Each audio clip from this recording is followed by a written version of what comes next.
Var den så rolig att köra som du trodde det då? Nej, den är jättejobbig. Pedaler och det får ju träningsverk att det bara är en kvart. Liksom det är gym, det är ju rena crossfitten där att sitta med de här pedalerna.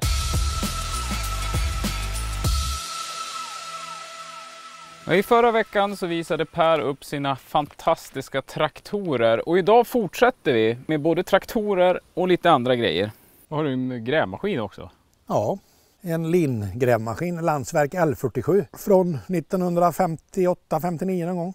Men vad ska du med den här till? Ja, det undrar jag med. Det är en pojkdröm där. Jag har ju haft grävmaskiner i entreprenadverksamhet. Jag har ju kört hydraulgrävare i 10-15 år och haft firma då, men då hade jag ju modernare maskiner. När jag var riktigt liten då var jag ju alltid och tittade på när du körde med dem här och tänkte att en gång i livet ska jag köpa en sån här jädra lingrävmaskin jag får tag i någon som inte är allt för stor. Den här väger ju inte mer än en 15-17 ton eller så det är ju en liten jäkel. Och så vill jag ha en som var bra skick och fungera. Då satte jag ut en annons i en sån här liten lokaltidning och då ringer det en gubbe och säger jag har en sån, jag har haft den i många år och nu vill jag sälja den, jag är för gammal, jag orkar inte komma upp in längre. Han stod inomhus när jag kom dit i en lava och han hade köpt den i början på 80-talet. Han hade alltså haft den i 25 år minst. Oj. Innan vi startade det var ett fasa ordnande med att kolla allting så allt var igång och smörja och fixa och dona. Och sen fick jag lova då att jag skötte den väl. Och nu har jag har faktiskt haft den inne, än att jag köpte för mycket traktorer. Han har stått inne i, och det är ungefär 5 centimeter på var sida för larven när han ska backa in då mot betongen där, så att den får vara väldigt känslig. Och han är inte känslig att köra, han är väldigt grov i sväng och allt sånt där. Så att det är liksom ingen finlirmaskin. Jag brukar säga det är som att sitta i en rullstol med en vanlig spade ungefär, det känns ungefär. Det är ungefär liknelsen. Men vad använder du den till då? Nej, jag har bara grävt lite hårdare där inne och testat lite. Och då tänker jag bara på stackars jävla som körde de här på och satt och bromsade och grejer. Och det gäller att hålla fokus på bromspedal. Det är ju bara 2 spakar så det är ju inte många att hålla ordning på. Men däremot så är det ju liksom att hålla jämnt steg med bromsen och det då. Va? Så och kan man gräva med en sån här maskin då slår du ju en hydraulare för de är väldigt snabba. Det gör så massor med då va. Då kan du gräva fort. Gubben han hade haft den där sista åren det kluva ved med. Och det har jag provat, det går jättebra. Du sätter alltså ett hand och släpper och kan klyva jättestora kubbar utan vidare med. Och det funkar bra. Till vedklyv kan den ha inte. Men det är ju en gammal Volvo 6 in då, en D47 som startar och går i alla väder. Jag bara trycker på knappen så hoppar den igång och fungerar. Så att den är inte märkvärdig. Och sen är det en väldigt avancerad växelhistoria till skifta mellan drivning och sväng och larven då va. Och styrningen på den, det är ju massor av jack och grejer där. Och det glömmer en ju mellan varje gång en kör, sen får ju sitta och prova då innan den vet hur den ska. Var den så rolig att köra som du trodde det då? Nej, den är jättejobbig. Pedaler och det får ju träningsverk att det bara är en kvart. Liksom det är gym, det är ju rena crossfitten där att sitta med de här pedalerna. Och så börjar du tänka på något annat en liten så då ramlar ju hela skiten bara ner för dig då. Då tappar du ju fokus med en gång. Och då slakar de här linorna. Och de är flötiga och de är vassa och de är jobbiga. Och då måste du gå upp och häkta på dem igen då på de här linhjulen då va. Och så försöka spänna upp dem igen och få igång hela systemet då va. Jag grävde här nere i hörnet på min tomt och då kom den och sa alltså du vågar gräva här. Så jajamän, så det är jätteroligt. Jag har grävt 2 meter djupt här nu och det fungerar jättebra. Ja, här går ju huvudvattenledningar till hela Ekedalen sa han då, det så det nog passade för. Sen vågar jag inte gräva med. Så att, nu har jag inte grävt några djupa tag med den. Nu har jag mest åkt omkring med lite. Det går ju fint att larva med och styra med. Han förstör ju väldigt mycket när den flyttar. Alltså. Det drar ju med sig, så det är ingen gräsmattemaskin om man säger så. Utan han luckrar upp jorden rätt så bra. Vi ska se här hur det ser ut. Om jag bara går försiktigt här.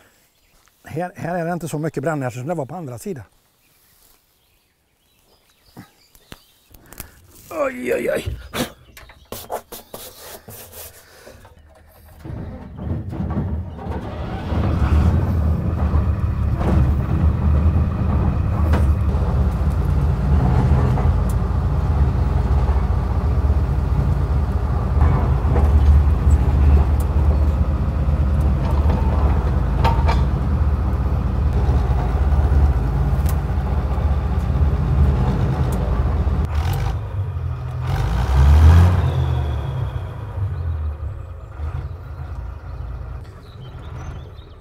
Han startar ju. Det är nog 3 månader sedan jag hade igång den sist. Jag var lite rädd att du skulle backa på PV:n där ett tag. Vet du. Ja, jag får inte boka för långt men. Det märks inte om man backar över en PV.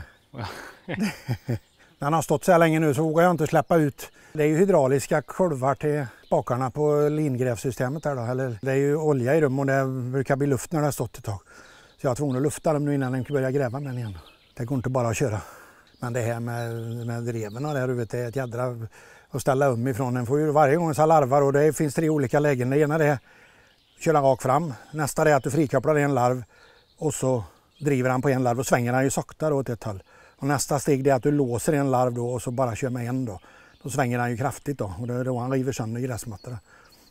Och sen när du har svängt färdigt då är det dags att frikoppla och så lägga ur växel till drivpaketen här nere till mekaniska lådan och sen får du sätta i svängväxel igen då och så starta upp aggregatet då så att du får igång kraften till att kunna gräva igen då. Så det är liksom en hel vetenskap att köra. Det är inte bara att ut och åka utan den får rulla på och greja lite. Men det är mäktigt med de här, jag hör de här kuggarna, de här stora kopplar i och det, jag gillar det. Nej, som sagt var det är en smidig maskin men det är ingenting som man tar med sig till stan och gräver i en villaträdgård med precis. Det blir inte mycket kvar sen när den är färdig. Här ser den inte så mycket utav motorn heller va. Nej, här är bara den här stora, här är själva drivkåpan. Där ser den det bromsbackar där då. Och där sitter det hydraulkolvar. Var hittar man delar till något sånt här? Ja, det är en bra fråga. Det börjar ju ta på det. Det gör det faktiskt. Så det... Men sen om man ska köra lite mer med en uppvisning då får den ju börja och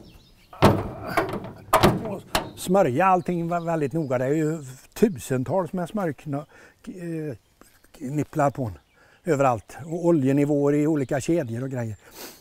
Och här under är det ju massor av smörkappar.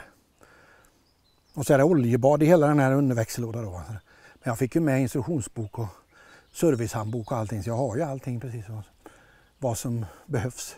I mitten på 60-talet när tyska maskiner började komma i hydrauliken då försvann de här ganska... Det som fanns kvar länge det var ju de här med slängskopar och de här med draglinnemaskinerna som de ganska dammar med. Det är ju fortfarande idag. Så att Claes Nilsson är en av de största i Sverige på lingrävare. Han har ju fortfarande igång lingrävmaskiner som man använder. Både de med kula som man slår ner cement, sådana stora silo och sånt med då. Och framförallt att de rensar dammar. Det finns ju inga maskiner som når så långt som med en sån här lång mast på då. Och så kan du kasta ut skopan och släppa till dig. Gräva upp slam ur en damm eller en sjö eller någonting då. Då är ju de maskinerna oslagbara. Nu fortsätter vi inomhus. Det var lite behagligare temperatur här. Ja, det var väldigt skönt här. Ja, här trivs traktorer där inne. Det är inte bra att ha dem ute i solen för länge för både däcken och allting blir och bensin förångas när det är varmt ute så det är bättre att ha dem här inne. Egentligen. Och jag ser att du har en sporttraktor också. En en röd Porsche. Det har jag en här sån. En 3-cylindrig luftkyld Porsche. Tysk kvalitetstraktor. Han går som ett skott den där. De är ganska ovanliga idag. Det finns väl en annan gör det men de är inte så. Och de har blivit fruktansvärt dyra det sista. Så jag hade tänkt att köpa både lillebror och storebror till den här. Eller de andra 3 men de har stuckit iväg i pris. Att det får nog räcka med en Porsche. Kan du säga till folk att du äger en Porsche också? Ja, jo, det sa jag ju till en kompis när jag hade köpt den. Ja, vad gör du? Så när jag har köpt en röd Porsche nu så jag. Nej, sa han, har du gjort det? Ja, så jag. Är det säkert? Ja, gammal eller? Ja, den är nog 57. Herregud, jag kommer direkt. Är du där uppe nu? Ja, men så kommer han hit. Var är han? Sa han. Han står där. Fan, det är ju en traktor, säger han.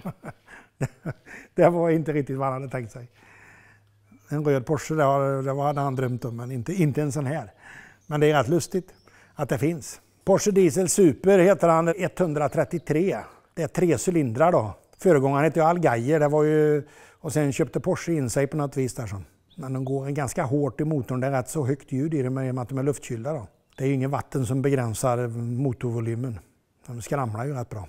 Men det är en rolig maskin för att den har en turbinkoppling. När du väl har fått i växel kan du bara köra hur som helst. Du behöver aldrig frikoppla då, utan du bara trampar på bromsen när du vill stanna. Så det är ju som en halvautomat.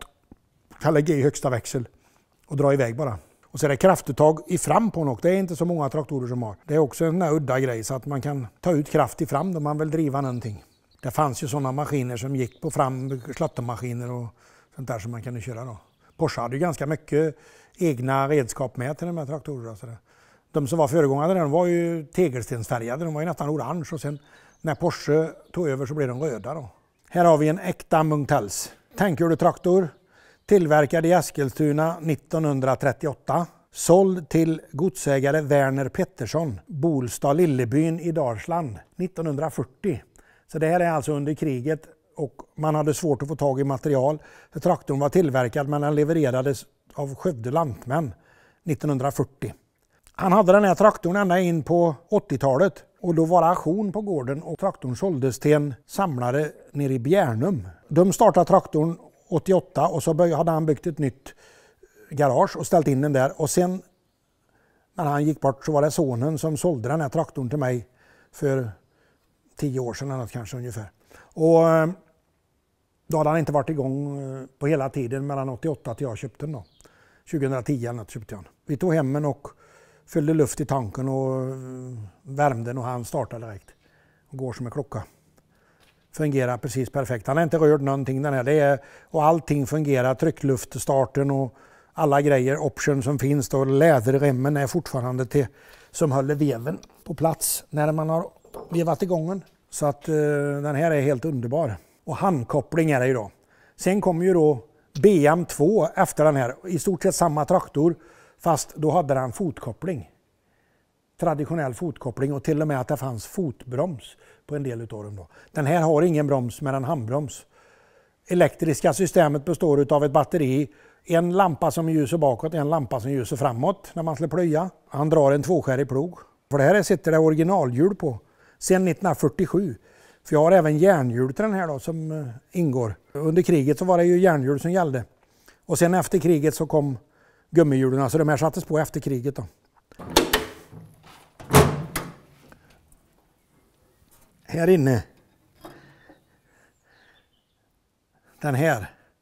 Doppar man i diesel. Då tar man lite diesel och så håller man den till här. Nu är det förmodligen ingen luft kvar här i va? Jo, det var fortfarande tryck i där sån. Så när man öppnar kranen här så kan man släppa på tryck här och så suger lågen in här sån och så startar du värmen. Och här har du tankhjulen. Men den här tanken är ju väldigt ovanligt att den är tät och fortfarande tryckluft. Jag har ju inte haft igång den på 2 år nu då och nu fortfarande så är det luft i tanken. Och det tror jag inte är många som har och framförallt inte då att alla grejer är med. Och här är även kranen med kedja som en öppnar tank. Finns med här också då. Sitter i sitt. Så den här är verkligen fullutrustad. Och det här är också ganska ovanligt att det här fungerar klanderfritt. Det brukar faktiskt vara att man använder gasol istället. Och jag har även reservlampa till den här. Står in på hyllan en sån lampa med, som man köper fotogen då. En riktig brand. Och då får du extra hjälp ifall det här skulle fallera det här. Då kan man starta den ändå då. Det här är en lustig maskin för den är ju så. Han är ju strömlinjeformad. Det här är ju det här som amerikanerna fick för sig på 30-talet då. Att man skulle ha strömlinjeformade bilar. Strömlinjeformade lok och det sista man gjorde så gjorde man även strömlinjeformade traktorer då. Och Oliver var ju de som tog upp kampen om detta och gjorde helt integrerade plåtar så man ser inte motorn, man ser ingenting och skärmarna och alltihopa var en enhet då. Och här under huven sitter det en 6-cylindrig spis, en toppventilmotor på hela 25 hästkrafter. Och han varvar 1500 varv tror jag bara. När det är full gas så låter det som tomgång ungefär. Växellådan är som att röra i en gryta ungefär. Den får leta efter ett lågsystem och då har du 3 lågväxlar. Sen samar man upp med spaken och gör det på vevaner och sen kommer man upp på högväxelsystemet. Då har man ytterligare 3 växlar som man kan köra på vägen med. Här ser man alltså hög- och lågregistret. Det är någon som har ritat här som med en penna. Så man ser hur man ska växla. Varje gång man ska ut och köra med den här och vill veta hur växlarna får man lyfta på det locket och titta där så, för att det går inte annars. Den kommer ingenstans. Vad är det som står här inne bakom? En IH 250, 57.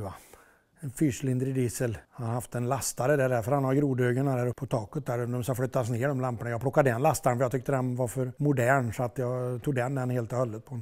Men det är en liten trevlig traktor. Han går fint och startar lätt. Då. Så jag har för närvarande 3 IH då. En M och en A och så den här 250B. Och den här är gjord i Tyskland då, tror jag. De andra är gjorda i Amerika. Men det här är likadan som den knallblåa som står utan? Ja, det är ju samma föregångare. Det är Fordson. Detta är ju en låglund. Den andra heter ju E27N. Och den här kallas ju Fordson N då bara. Och detta är en 35-årsmodell. Så den här är den äldsta traktorn jag har. Den hoppas jag att jag ska försöka få i liv i nu. För han går runt och vevar och allting. Så att, och magneten verkar att vara okej. Så att det fattas inte så mycket delar på den heller. Utan det borde gå att få igång den. Han har en god ljuddämpare med rätt ut där bara. Det bara blåser rätt ut där. Det är varken ner eller upp eller någonting. Det är bara åt sidan rätt ut. Men den här ska jag inte röra någonting på då. Han ska få vara precis som han är, tänkte jag. Han ska inte få någon ny färg eller någonting. Den här har ju varit grönblå, som du ser, i färgen. Den var inte den mörkblåa färgen som var på den här som står där ute, utan den var lite ljusare. Han går nästan över i blått, ser den på skärmen i bak där. Här är luftburken. Och den sitter alltså väldigt nära ratten där. Och frågan är varför man har gjort på det viset. Men här ser man förarkomforten här nere med den här stora bakaxeln. Den är helt enorm alltså. Det finns ju inget. Och så bara en plåtsits rätt ut. Men du som gillar alla de här gamla grejerna, vad är ett drömfynd för dig? Ja, det är ju det här orörda. Helst att det har stått som den här ungefär då, va.